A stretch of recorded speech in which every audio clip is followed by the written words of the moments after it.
Bom dia, gente. É, tá vendo? Eu vou começar, a partir de hoje, a falar de algumas coisas que eu já falei, mas é porque, finalmente, aquilo que eu disse, início, meio e fim, completou e eu agora vou começar a explicar, desde o início, tudo que Deus fez. E eu não posso falar tudo de uma vez, só é muita coisa.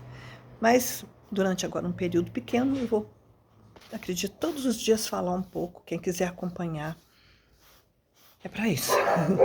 O resto é Deus que faz, né? Mas é o seguinte, eu comecei falando com vocês, Adão e Eva, toda aquela história linda. Eu vou agora explicar um pouco melhor. Na verdade, ela começa quando Deus resolve criar todo o universo, toda a imensidão. E ele teve alguns problemas, que nós vamos falar mais à frente. Mas, nesse tempo, ele resolve criar também o ser humano. E que ele diz que será a sua imagem e semelhança. Eu vim entender essa imagem e semelhança muito pelo seguinte: era um povo que ele queria ensinar pessoalmente o porquê de tudo.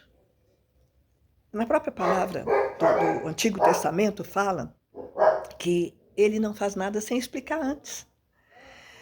Então, veja bem, a palavra fala que ele vinha todas as tardes falar com Adão. E ele não poderia vir falar com Adão como aquele ser imenso, poderoso, que era tudo. Ele é tudo, né? Tudo é ele é tudo. Então ele se tornava como Adão e Eva eram, naquela imagem e semelhança, e descia para falar com os dois. É engraçado porque depois da queda e do pecado, isso mudou. Ele já não podia nem ser visto, contemplado por nenhum ser humano, porque o pecado que estava no ser humano definhava, acabava com ele, queimava vivo, só com o olhar de Deus. Então, veja bem, durante toda a época, de toda a evolução do ser humano, até chegar a Jesus e tudo mais, foi assim que foi feito, né? Até no caso de Abraão, ele foi transmutado para poder estar com Deus. Eu acredito que ele, de certa forma, teve que ser muito santo. Mas ele estava seguindo todos os passos que precisavam ser seguidos para isso acontecer. Eu vejo que é muito lindo, sabe? Mas ele cometeu o mesmo erro que Adão, né? Quando ele concordou com a esposa e foi ter um filho com a sua serva, né? E gerou todo um problema. Porque Deus não fez dessa forma. Desde o início, cada homem teria a sua esposa, e sua esposa e a mulher o seu homem, né? E isso é mostrado pela forma como Deus fez. Ele separou a mulher, não é que ele tirou, não. Todos nós nascemos homem e mulher. Juntos, as duas polaridades estão juntas. E elas se separam, e aí a polaridade feminina ganha maior feminino e o homem masculino. Tanto que o útero fica com a mulher, que é todo o processo da gerar vida, está dentro da mulher. O homem é parte disso, sem o homem não é possível. Por quê? Porque são um. Mas cada um com aquilo que é necessário. Por exemplo, a mulher precisa ser protegida e cuidada para ela gerar a vida.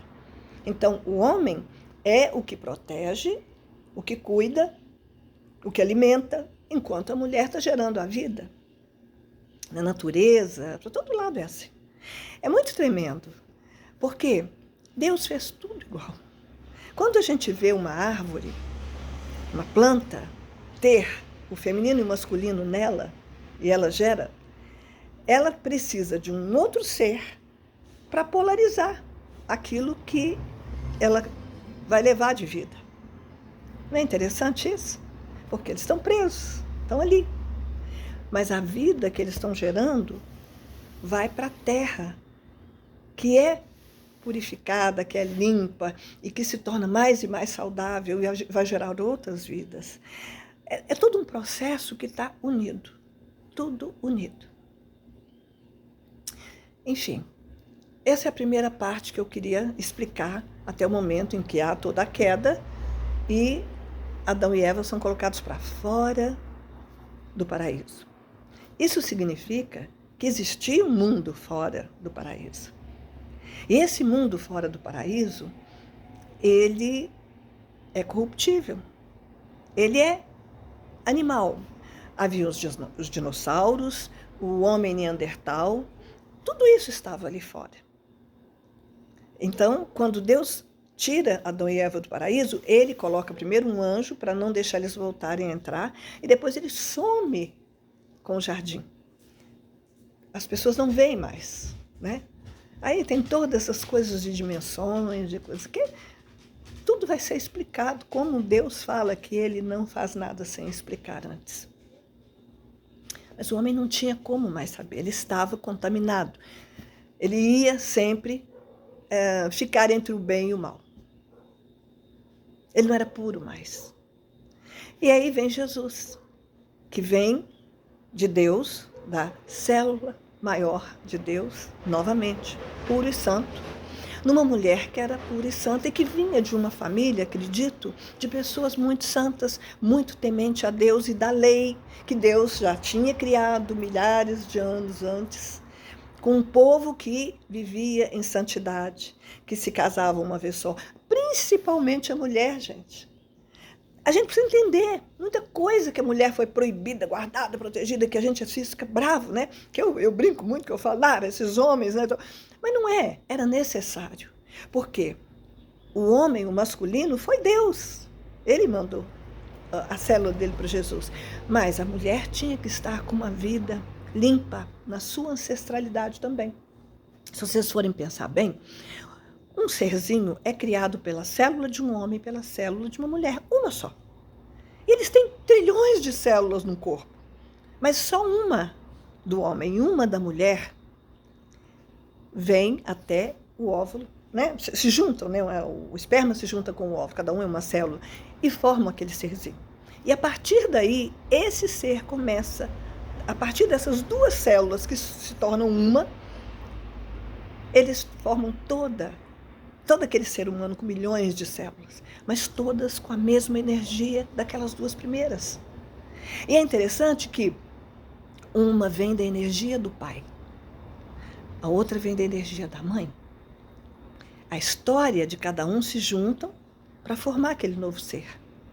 Por isso os judeus não aceitavam e não aceitam, não querem se misturar com as raças, porque a raça deles eles consideravam pura, e estavam separadas, mas já tinham sido contaminadas por muitas formas, até pela própria lei que já permitia. Você se torna judeu, então você vem, aí é permitido. Tal. Porque a ligação ainda com Deus era aberta. Ainda entre o povo judeu era aberta. Eles tinham esse contato. Nós, simples mortais, não. Aí o que acontece? Quando Jesus faz todo o sacrifício, volta a ser religada. Tanto que ele fala para Maria Madalena, não me toca, senão eu vou me contaminar.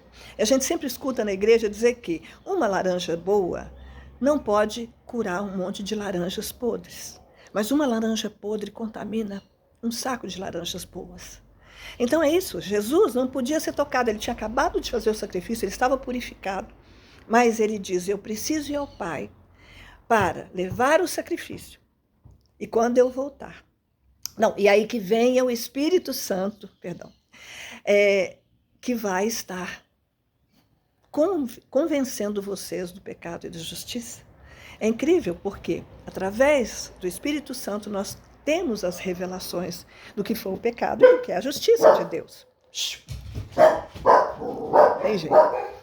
Mas eu tenho os cachorros, não tem jeito. Eu tentei deixar eles lá fora, mas não adianta. Bom, o negócio é o seguinte, esse trabalho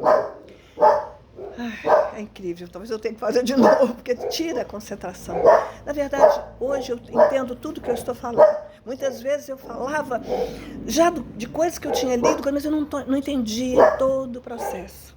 Que é isso que agora eu vou estar falando. E eu não sei como é que vai ser recebido isso, porque a ciência tem uma forma. Mas o que eu sei é que eu entendi a ciência, entendi todo o processo do ser humano. Essa até aqui de baixo, por que eu estou tentando mandar? Você não me vê. Aqui. Então, esse processo, hoje, eu percebo, desde quando eu comecei a gravar os vídeos até agora, como que já foi modificado. Jesus já é colocado, não late, como aquele que veio realmente fazer algo especial, né? Diferente. Por quê? Eles estão começando a ligar. E eu acredito que através de tudo que a gente vai estar falando, que eu tive que estudar, muitas coisas, não a fundo, né, gente? Bem entendido. Eu tive que entender para eu saber explicar. Mas, a partir do momento que eu explico, a pessoa que entende a ciência, que for, vai conseguir entender também. Isso porque eu vejo isso e eu realmente entendo o que eu estou falando. E eu vou encerrar, porque talvez eu tenha que gravar de novo. Vou ter que ouvir e ver se está bem claro como é que é, porque infelizmente, ai bichinhas, é difícil. Tá bom? Então vamos ver. Qualquer coisa, sai assim mesmo. Se não, vamos gravar de novo. Tchau.